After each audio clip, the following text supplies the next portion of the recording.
Hi hello. ചില journaling വീഡിയോസിൻ്റെ താഴെ ഞാൻ കാണാറുണ്ട് കേട്ടോ.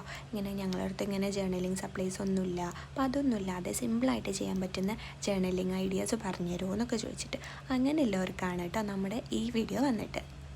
അങ്ങനെ അതൊന്നുമില്ല വിചാരിച്ചിട്ട് ഇങ്ങനെ സങ്കടപ്പെടുകയോ ടെൻഷൻ അടിക്കൊന്നും വേണ്ടടാ. നമുക്ക് തന്നെ ഒരു ഡ്രോയിങ് ബുക്കോ കുറച്ച് കളേഴ്സും പിന്നെ ഒരു ബ്ലാക്ക് മാർക്കറോ അങ്ങനെ എന്തെങ്കിലും ഉണ്ടെങ്കിൽ തന്നെ നമുക്ക് ഇങ്ങനെയൊക്കെ ചെയ്തെടുക്കാൻ പറ്റും. ഇതൊക്കെ കണ്ടില്ലേ, ഇതൊക്കെ ഞാൻ നമ്മുടെ നോർമലായിട്ടുള്ള ഡ്രോയിങ് ബുക്കിൽ കുറച്ച് സ്കെച്ചിൻ്റെ കളേഴ്സും പിന്നെ ഒരു ബ്ലാക്ക് മാർക്കറും വെച്ചിട്ട് ചെയ്തെടുത്തതാണ്. ഓരോ കളർ തീമിൽ നമുക്ക് കളർ തീം വെച്ചിട്ടൊക്കെ നമ്മൾ ജേർണലിങ് ചെയ്യുമ്പോൾ ഇങ്ങനെ ഓരോന്നായിട്ട് ചെയ്തെടുക്കുക. സിമ്പിളാണ്. ഞാൻ അതില്ല ഇതില്ല എന്നൊന്നും പറഞ്ഞിട്ട് നിങ്ങളാരും ടെൻഷൻ അടിക്കുക വിഷമിക്കുക ചെയ്യാതിരിക്കുകയൊന്നും ചെയ്യരുത്. ഇതിൻ്റെയൊക്കെ ഡീറ്റെയിൽഡ് വീഡിയോ വേണമെങ്കിൽ ജസ്റ്റ് ഒന്ന് കമൻറ്റ് ചെയ്താൽ മതി. നമ്മൾ ഫുള്ളായിട്ടുള്ള വീഡിയോ നിങ്ങൾക്ക് വേണ്ടിയിട്ട് ചെയ്തു തരും കേട്ടോ. ജേർണലിംഗ് ഒക്കെ ചെയ്യാൻ ഒരുപാട് ഇഷ്ടമാണ്, പക്ഷെ അതിൻ്റെ സാധനങ്ങളൊന്നും ഞങ്ങളിൽ ഇല്ല എന്ന് പറഞ്ഞിരിക്കണ ഒരുപാട് പേരില്ലേ.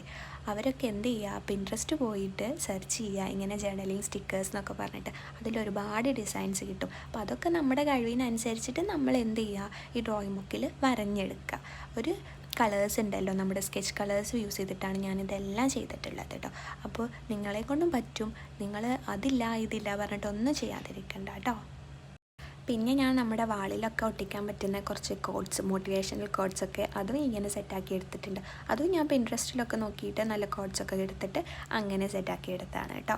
അപ്പോൾ ഇഷ്ടപ്പെട്ട എല്ലാവരും ലൈക്ക് ചെയ്യുക, സബ്സ്ക്രൈബ് ചെയ്യുക കേട്ടോ. എല്ലാവരും ഒന്ന് സപ്പോർട്ട് ചെയ്യണേ. Okay, bye.